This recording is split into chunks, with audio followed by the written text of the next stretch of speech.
salaamaaleykum wa rahmatullahi wa barakaatu waa Tamratul Iftar ñu leen nuyu baax di leen ziar di baalu xaq ñëpp di baalu xaq ñëpp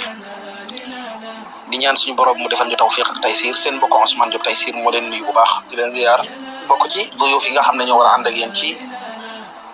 jalasaat ilmiya yi nga xam ne dinañ ko amal ci majmuatul iftar tamratul iftar fas yéene ànd yéen ci mawdu bu ñuy wax kayfa nasuumu ramadan kama yanbaghi di sàkku ci mbokk yëpp ñu bàyyi mboolem jalasaat yi nga xam ne moo fi jàll ndax ay jalasaat ilmiya yu am solo yoo xam ne ku koy bàyyi xel ku nekk da nga ci mën a jëriñu bu baax a baax a baax a baax ñaan suñu borom ñu àgg ci weeru koor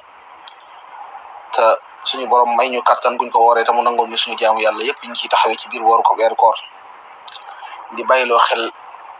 mbokk yëpp ñu nekk ci Tamratul Iftar édition bi nga xam ne mooy 2023 bi ndax édition la boo xam ne mbokk yi waajal nañ ko waaj boo xam ne bu am solo la ci ay mawduwaat yu am solo di jéglu bu baax wasalaamu aleykum wa rahmatullahi wa barakaatu